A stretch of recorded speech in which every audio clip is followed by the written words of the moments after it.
Movie को explain करने वाले हैं। उसका नाम है द स्टार। मूवी के स्टार्ट में हम देखते हैं मैरी नाम की लड़की डिनर तैयार कर रही होती है। वो देखती है कि एक छोटा चूहा उसका खाना चुरा रहा है और वो उस पर रहम खाती है और उसको खाने के लिए कुछ दे देती है। उसी वक्त एक तेज रोशनी कमरे में आती है और उससे निकली आवाज उसे बताती है कि जल्द ही तुम्हारे अंदर एक मैजिकल बेबी होगा।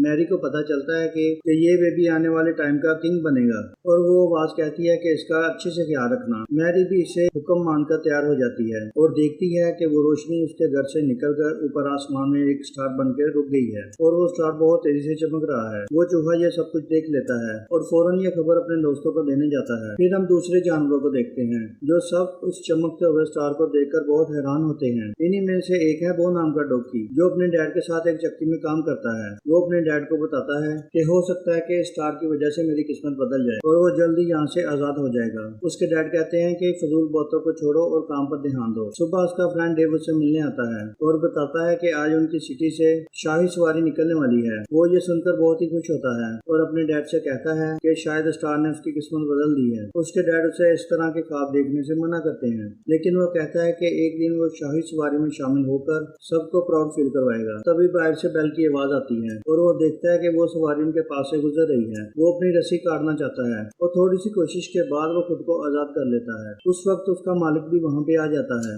और शेड की हालत देखकर वो को एक चैन से बांध देता है। वो सवारी को जाते हुए देखता है और गुस्से में कहता है कि ये बेड़ियां से ज्यादा देर जकड़ नहीं सकती। अब हम 6 महीने बाद का सीन देखते हैं। वो अभी भी वहीं पे होता है। अब उसके डैड को उसके ऊपर तरस आ जाता है और वो जख्मी होने की एक्टिंग करता है और उसे चैन से आजाद करवा देते हैं। मालिक के आने के बाद वो उसे भागने को बोलता है और कहता है कि यही वो वक्त है जब अपने ख्वाब को तुम पूरा कर सकते हो। वो मालिक से बचते हुए भागने लगता है और इसी चक्कर में वो अपनी टांग पे चोट लगवा लेता है। वो बड़ी मुश्किल से आगे चल रहा होता है। अब उसे एक सामने घर नजर आता है। अब पता चलता है कि ये उसी लड़की मैरी का घर है जिसे हमने मूवी के स्टार्ट में देखा है। वो अपने शोहर जोसेफ के साथ रहती है और काफी दिनों से उस लाइट के बारे में बताने की कोशिश कर रही है। उस वक्त उसे यहाँ पर छुपा हुआ वो दिखाई देता है और वो देखती है उसके पाँव में चोट लगी है। वो अपने कपड़े से उसकी बैंडेज कर देती है और उसका इस तरह का सलूक देखकर वो उसे पसंद करने लगता है। अब जोसेफ भी वहाँ पर आ जाता है। वो बो को यहाँ से भगाने की कोशिश करता है, लेकिन मैरी कहती है कि उसे हमें यहीं पर रखना चाहिए। मैरी मौके की तलाश में थी। अब वो जोसेफ को अपनी सारी हकीकत बता देती है और थोड़ा डरने के बाद वो भी इसका साथ देने को तैयार हो जाता है। दूसरी तरफ वो वहाँ से भागने की कोशिश कर रहा होता है। अब यहाँ पर डेव आ जाता है और उसे समझाता है कि तुम्हारा मालिक तुम्हें ढूंढ रहा है। अपने जख्म ठीक होने तक वो उसे यहीं पर रुकने को बोलता है ताकि वो यहाँ से भागकर शाही सवारी में शामिल हो सकेगा। आगे हम 3 व्यापारियों को देखते हैं जो अपने 3 कैमल के साथ ट्रैवल कर रहे होते हैं। अब पता चलता है कि वो मैजिकल बच्चों को ढूंढ रहे हैं उन्हें गिफ्ट देने के लिए और इसी वजह से यहाँ के किंग से मिलते हैं। किंग को लगता है कि ये सब गिफ्ट उसी के लिए हैं, लेकिन वो लोग बताते हैं कि ये उस आने वाले नए मेहमान के लिए हैं। किंग ये सुनकर परेशान हो जाता है और फौरन अपने हंटर को बुलाने को कहता है जिसके पास 2 खूंखार डॉग होते हैं। फिर वो सैनिक को कहता है कि इन व्यापारियों को बंदी बना लो और हंटर को भेज देता है उस बच्चे को ढूंढने के लिए। अब हम दूसरी तरफ उस चूहे को देखते हैं जो बाकी तमाम एनिमल को अपनी स्टोरी सुना रहा होता है। अब रूफस उसे पकड़ लेता है। अब उससे आने वाले बच्चे के बारे में पूछ रहा होता है। वो डर के मारे उसे सब कुछ बता देता है और वो हंटर के साथ उसके घर की तरफ निकल आते हैं। दूसरी तरफ हम बो को देखते हैं जो मैरी के घर में एंजॉय कर रहा होता है और वो देखता है कि जोसेफ उसे रेडी के साथ लगाने वाला है। यहाँ पर हम देखते हैं कि जोसेफ और मैरी दोनों किसी काम से बाहर जा रहे हैं, लेकिन डेव बो को बताता है इससे वो शाही सवारी से दूर चले जाएंगे। अब वो जोसेफ से बचने की बहुत कोशिश करता है। अब ये देखकर मैरी उसे कहती है कि इसे रहने दो, हम पैदल ही चले जाएंगे। अब वो दरवाजा बंद करके यहाँ से निकल जाते हैं और दूसरी तरफ हम देखते हैं हंटर उनकी सिटी तक आ जाता है। वो अपने डॉग्स की मदद से मैरी के घर में आ जाता है। अब उसके डॉग बो को देख लेते हैं। वो उन्हें मैरी के बारे में कुछ नहीं बताता। अब उन्हें कपड़े का वो पीस नजर आता है जो बो की टांग के साथ था। अब वो उसकी स्मेल से मैरी को ढूंढने जाते हैं। वो को मैरी की बहुत टेंशन होती है और डेव के नाक सुन जाने के बाद भी वो मैरी को बचाने निकल जाता है। अब हम देखते हैं कि ये सारा प्लान उन दोनों डॉग्स का था। अब वो हंटर के साथ बो का पीछा करने लगते हैं। डेव के बताए हुए शॉर्टकट से वो जल्दी मैरी तक पहुंच जाते हैं, लेकिन यहाँ पर उसे एक गहरी खाई से होकर गुजरना था। अब वो हिम्मत करके नीचे उतरता है। अब उसे यहाँ पर एक शिप दिखाई देती है। वो कहती है कि मैं अपना झुंड छोड़कर स्टार का पीछा कर रही हूँ क्योंकि मैंने सुना है कि वहाँ पर एक मैजिकल बेबी आने वाला है। अब वो नीचे उतरने में उसकी मदद करती है और देखती है कि दूसरे शहर जा रहे हैं। वो उसे मैरी और उस हंटर के बारे में बता देता है और ये सुनकर वो शिप भी उनके साथ आने को तैयार हो जाती है। अब हम हंटर को भी देखते हैं जो उनके पीछे पीछे यहाँ भी आ जाता है और अपने दोस्त के साथ उन्हें पकड़ने को निकल आता है। दूसरी तरफ महल में वो तीनों कैमल छुप कर किंग की बातें सुन लेते हैं और देखते हैं कि किंग उस बेबी को मारने का प्लान कर रहा है। अब किंग कुछ सोचने के बाद उन तीनों व्यापारियों को आजाद कर देता है और कहता है कि तुम उस नए बेबी को ढूंढने के लिए जा सकते हो। कैमल समझ जाते हैं कि वो उनके मालिक की मदद से उस बच्चे तक पहुंचना चाहता है और अब वो नए किंग को वार्निंग देने की सोच रहे थे। दूसरी तरफ वो मैरी तक पहुंच जाता है। वो दोनों उसे वहाँ पर देखकर बहुत खुश होते हैं। वो शीप के साथ मिलकर उन्हें आने वाले खतरे के बारे में बता रहा होता है, लेकिन वो उसकी बात नहीं समझ पाते। और दूसरी तरफ देखते हैं कि हम हंटर भी उनके पीछे आ गया है और शीप उन्हें सामने लगे हुए मेले में छुपने का कहती है। वो फौरन मैरी को खींचकर मेले में ले जाता है। अब हंटर भी मैरी को भीड़ में ढूंढने लगता है। वो एक आदमी को हंटर समझकर उसका ध्यान भटकाने को जाता है, लेकिन देखता है ये तो कोई और है। दूसरी तरफ हंटर मैरी को ढूंढ लेता है, अपने डॉग्स को बांधकर उसे मारने के लिए जाता है। वो समझ जाता है कि अब उसे ही कुछ करना है और वो जोसेफ की बग्गी को मेले की तरफ भेज देता है। इससे मेले में बहुत टूट फूट होती है।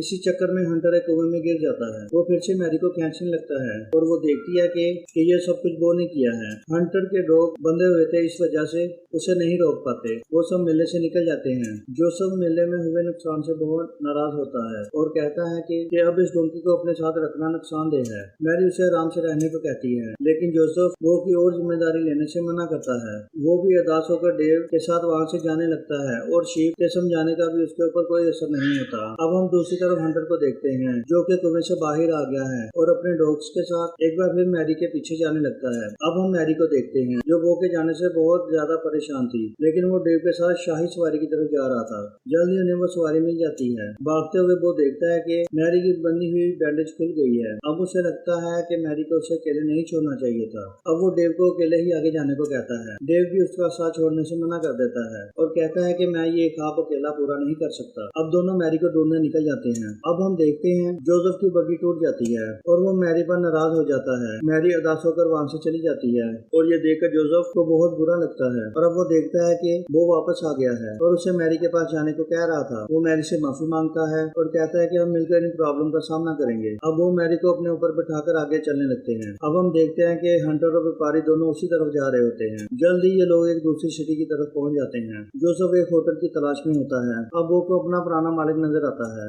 वो उसे पकड़कर अपने साथ ले जाने लगता है। डेव और शिप उसे बचाने के लिए जाते हैं। जोसेफ को भी कहीं रूम नहीं मिल रहा था और वो देखता है कि वो भी कहीं गायब हो गया है। अब व्यापारी भी उसी सिटी में आ चुके होते हैं। वो कैमल को बांधकर उस बेबी को ढूंढने निकल आते हैं। अब हम दूसरी तरफ बो को देखते हैं, जिसके मालिक ने उसे फिर से बेड़े में बांध दिया है। अब यहाँ उसे दूसरे एनिमल मिलते हैं। वो बो को बताते हैं कि स्टार की रोशनी सीधा यहीं पर आ रही है, इसी वजह से वो पिछले 9 महीने से सो नहीं पाए। वो समझ जाता है कि मैजिकल बेबी यहीं पर पैदा होगा, इसी वजह से स्टार की रोशनी उन्हें यहाँ पर ले आई है। अब वो दूसरे जानवर से अपनी मदद मांगता है और उसकी बातें सुनने के बाद वो एनिमल उसकी मदद करते हैं। अब वो मैरी को ढूंढने के लिए जाता है और दूसरी तरफ देखता है कि हंटर भी वहाँ पर आ चुका है। भागते हुए उसे शिप और डेव मिलते हैं और वो उन्हें हंटर के डॉग से मुकाबला करने के लिए मदद मांगता है। डेव हेल्प लेने सिटी की तरफ जाता है। अब उन्हें रास्ते में बंधे हुए कैमल नजर आते हैं। शिप भी अपने झुंड के पास वापस जाता है, लेकिन झुंड उसके ऊपर कोई भी ध्यान नहीं देता है। अब वो गुस्से में जोर से चिल्लाता है। उस वक्त आसमान से एक रोशनी नजर आने लगती है, जो कि सबको मैजिकल बेबी के बारे में बताती है